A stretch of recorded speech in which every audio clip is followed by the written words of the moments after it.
په صوابۍ روډ د نامعلومو وسلوالو لخوا د سمال چیمبر سیکرټري جنرال مکرم شاه باندې یو قاتلانه حمله وکړل شوه.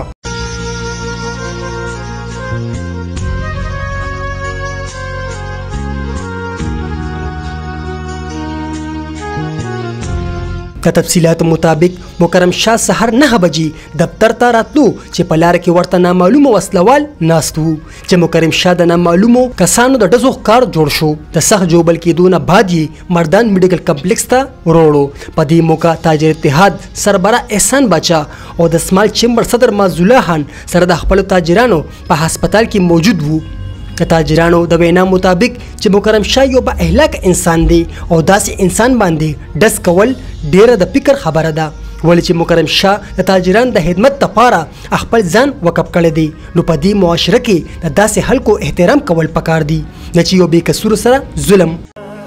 ما د وخت او دو سړو لا غاړه ورکړه، خپ مینا مې تر خو لا غاړه ورکړه، خپ مینا مې تر خو لا غاړه ورکړه،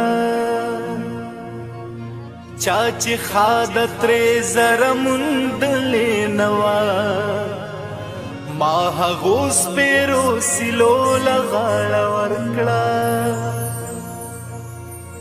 زه په ځان باندې مینو سره لاړم، ما سو غټو مجبورو لا غاړه ورکړه، ما سو غټو مجبورو لا غاړه ورکړه.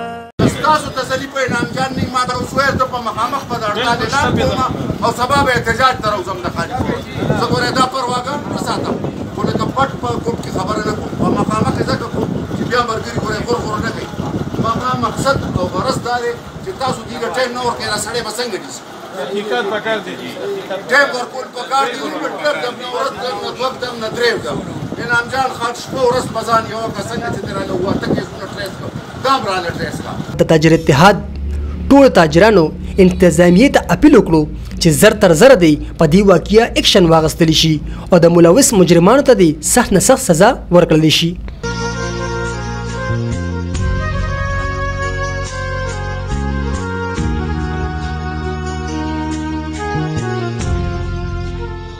د دې افسوسناکي واقعې نه بعد د تاجر اتحاد مشرانو احسان باچا، حاجی معزالله خان، حاجی غلام حسین، غلام حبیب سالارزی، حافظ ضیاء الرحمن په سربراهۍ کې د مردان چیمبر کې یو هنګامي اجلاس وکړل شو او ټول تاجرانو په داسې واقعیا د تشویش اظهار وکړو. تاجرانو په خپلو خبرو ګوي چې داسې بزدلانه واقعه مو هیڅکله هم نشو برداشت کولی. تاجر یو شریف طبقه ده، که داسې واقعو مخنیوي ونه کړلی شو نو د حالت یو سنګین شکل اختیارولی شي. په دې موقع صوبایي جنرال سیکرټري ظاهر شاه خان هم د تاجر اتحاد مشر سره هم خپله غمرازي وکړه او په دې لړ کې د هر قسمه یقین دهاني وکړه او د جوبل شوي مکرم شاه دپاره د روغ صحت دعای وکړه.